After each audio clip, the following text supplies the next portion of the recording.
nos ofende.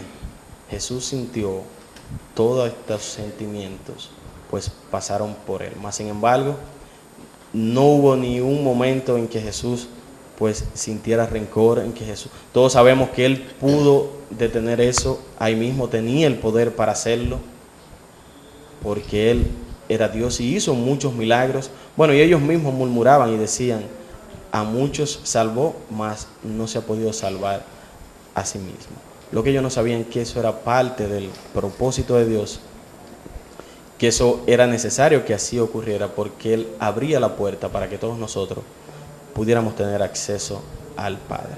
Hay algo también que me llama un poquito la atención, compañeros aquí del staff que están aquí en el estudio, los amigos televidentes, es el pueblo había pedido que le soltaran a Barrabás, que condenaran a Jesús. Ese pueblo que hoy por hoy todavía sigue siendo el pueblo. O sea, lo que quisiera decir es que el pueblo desde hace mucho pues ha tenido en sus manos el poder para condenar, como en el caso de Jesús, que pidió que sí, que le crucificaran, y también tuvo el poder para soltar a Barrabás, que era un asesino, una persona que había estado en prisión fruto de que había cometido un homicidio. Hoy por hoy también ese mismo pueblo tiene también el poder de premiar, el poder de castigar, el poder de darle el poder a quien el pueblo entiende que debe tenerlo, y también de quitárselo. O sea que eso a mí siempre me ha llamado la atención, de que todavía, a pesar de que han pasado más de 2000 años de este acontecimiento que marcó la humanidad, pues el pueblo sigue teniendo poder. Tuvo poder el pueblo en su momento para que Jesús fuera condenado. Tuvo poder el pueblo en ese momento para que Barrabás pues fuera liberado, y aún hoy por hoy el pueblo sigue teniendo poder para hacer muchas cosas. O sea que en sentido general lo que podemos extraer de esta palabra de Jesús fue el Jesús misericordioso, el Jesús amoroso, ese Jesús que no tomó él en cuenta lo que habían hecho por él, y que no solo eso, el Jesús que intercedió por la humanidad, intercede aún por ellos y le dice: Padre, perdónalos porque ellos no saben lo que hacen. ¿Por qué no sabían lo que hacen? Simple, Jesús vino para que tengamos vida y vida en abundancia. Otra parte de la Biblia dice: a lo suyo vino y lo suyo no le recibieron. Ellos estaban esperando a Jesús. Sin embargo, Jesús vino y ellos le rechazaron. Yumeri. Nos toca compartir la segunda palabra, y es cuando Jesús estaba en la cruz junto con los malhechores, que uno de ellos le decía que si él es el Hijo de Dios, ¿por qué no se salva? Y los salvaba a ellos también. Mientras el otro le decía a él que si no sentía temor de Dios, ni siquiera en las circunstancias en las cuales ellos se encontraban, que ellos eran merecedores de eso que estaban viviendo, pero que Jesús no había cometido pecado alguno. A lo que éste le dice: Jesús, acuérdate de mí cuando vengas en tu reino. Y Jesús entonces le dijo: de cierto te digo que hoy estarás conmigo en el paraíso. O sea, Jesús vio el arrepentimiento y de verdad vio que era sincero y le prometió la salvación. Pero a mí me llama un poco la atención aquí, que a veces las personas creemos que porque Dios nos perdona cada vez que pedimos perdón por las faltas que vamos cometiendo, creemos que podemos pasar por la vida haciendo lo que querramos, cometiendo fechorías. No, porque al final del camino yo me puedo arrepentir. Dios nos llama a que vivamos conforme a su palabra, a que amemos a Dios sobre todas las cosas y a que amemos al prójimo como a nosotros mismos. A Dios no se le engaña. Entonces, si usted va a vivir su vida entera haciendo lo incorrecto, haciendo daño a su prójimo, simplemente porque usted cree que al final, como quiera, somos perdonados, Dios sabe los corazones que tenemos cada uno de sus hijos y sabe de qué manera hemos vivido. Y cuando ese arrepentimiento de verdad es sincero y que no hemos actuado pensando en eso, puedo hacer lo que quiera, porque al final, como quiera, si me arrepiento, voy a ser perdonado y voy a tener la salvación como Jesús la prometió aquí a este malhechor, que vio que en realidad se había arrepentido y le pedía que se acuerde de él cuando vengas en tu reino. Por lo que él le dijo: de cierto te digo que hoy estarás conmigo en el paraíso. Esta condición de que hoy estarás conmigo en el paraíso certifica la calidad de Jesús crucificado, de que realmente tenía poder de estar al lado del Señor. Jesús, ¿Sí? Claro, y Jesús no era Dios. Sí, pero Hecho hombre entre pero los que hombres. a pesar de eso, muchos no quisieron interpretar cada una de tus parábolas. Correcto. ¿Alguien quiere abundar sobre el tema? Sobre este tema, porque Bueno, ese hoy de Jesús se le hace presente a este hombre cuando reconoce al mismo Dios en la persona de Jesús, aún en medio de esta situación que estaban pasando los tres allí en la cruz. Este hombre reconoce a Jesús, y Jesús muestra ese reconocimiento y ese reconocer y aceptar a Jesús como Hijo de Dios, es premiado con la salvación, con ese hoy de Jesús en la presencia del Padre. En el último momento de nuestra vida, en cualquier situación que podamos estar viviendo, cuando reconocemos a Jesús, Jesús acepta el corazón del hombre y de la mujer, que aún sea en los últimos momentos de su vida, cuando lo reconocen como su Dios, como su Salvador, Jesús, al igual que a este hombre, le premia y le lleva a su presencia, a gozar de la misma presencia del Padre, al igual que él. César. Sí, eso confirma además el encuentro que tuvo Jesús con Marta y María cuando su hermano Lázaro había muerto, que Jesús le dijo que si cree verá la gloria de Dios. Y Marta, ellos le dijeron: sí, en lo postrero yo sé que Él va a resucitar. Y Jesús le dijo: no, es ahora, es en este tiempo, es en este momento. Y eso fue, a veces nosotros creemos que la salvación es para algún tiempo. La salvación es inmediatamente recibimos a Jesucristo como nuestro Señor y Salvador. La salvación comienza con ese paso de fe. Y qué importante, qué maravilloso fue para este hombre conseguir ahí, con ese acto de arrepentimiento, el camino a la salvación. Hoy estarás conmigo en el paraíso. Él se refería a los compañeros pecadores que estaban a su lado. No se refería a aquel que dijo que se acuerde cuando vinieras en su reino. A ese que pidió perdón, a ese que reconoció que Jesucristo era el Hijo de Dios. Y colocando esta parte de cara al pueblo, ¿cuál sería la interpretación que podemos darle?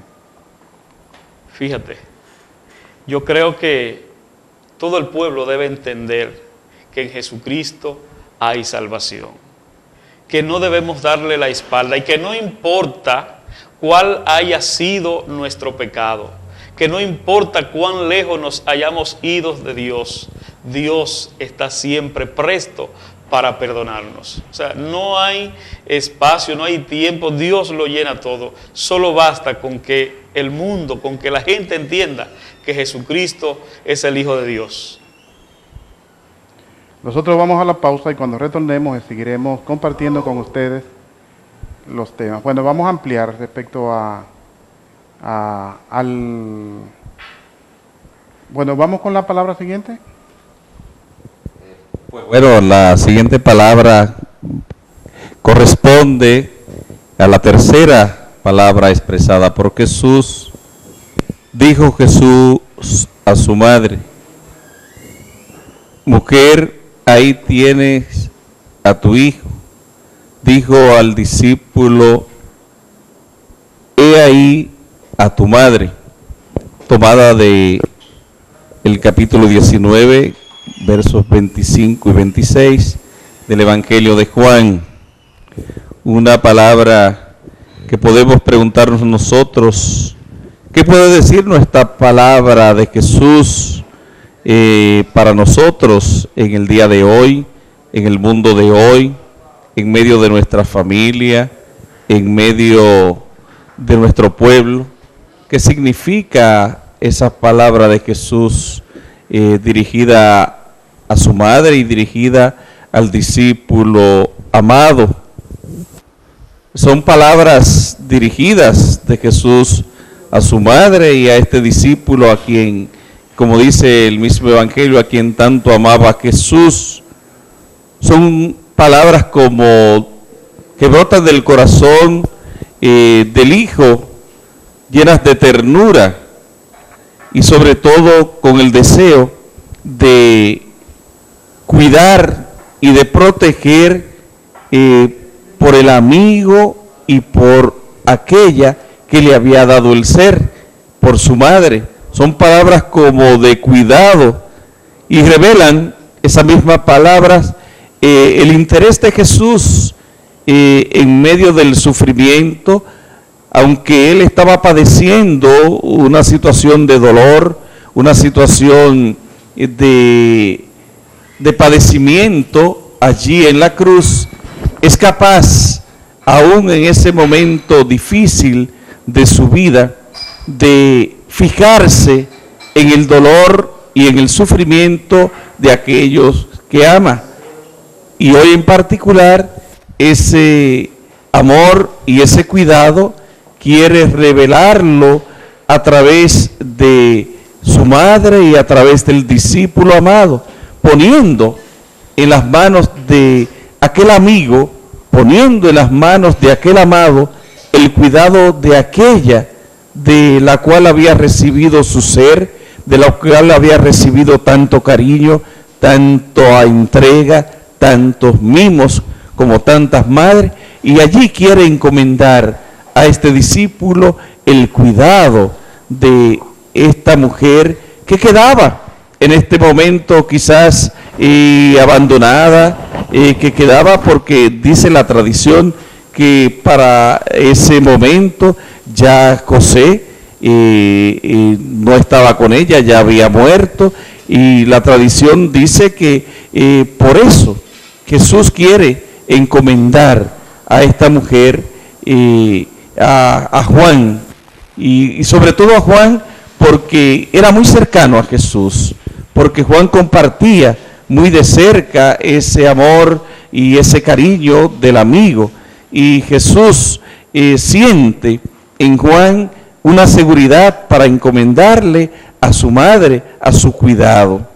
También en esta palabra vemos una mujer en María destrozada por el dolor, destrozada por el sufrimiento, destrozada al ver a su hijo padeciendo todo ese tormento allí en la cruz. De seguro que en ese momento llegaron a sus pensamientos las palabras cuando fue a presentar a Jesús en el templo: y a ti, mujer, una espada te atravesará el alma, una espada te traspasará tu corazón. Estás puesto para ser como bandera discutida. En ese momento llegarían las palabras de Simeón al corazón de esta mujer y la entendería en ese momento de dolor, en ese momento de sufrimiento, cuando siente que esa espada está atravesando su corazón al ver el sufrimiento, al ver la crueldad que era sometido su hijo, aquel que había salido de sus entrañas, aquel que ella había cuidado con tanto mimos, con tanto esmero, y hoy lo ve vejado, maltratado, humillado, y ya en postura de muerte allí en medio de una cruz. Ese sufrimiento de María es un sufrimiento que traspasa el corazón, Uno no sabe allí a quién, dice San Bernardo, que estando allí uno no sabe a quién mirar, si mira a María o mira a Jesús, si mira el rostro de aquel que está allí en la cruz o mira el rostro de aquella madre que allí al pie de la cruz está con el corazón destrozado al ver la muerte a la cual está siendo sometido su hijo.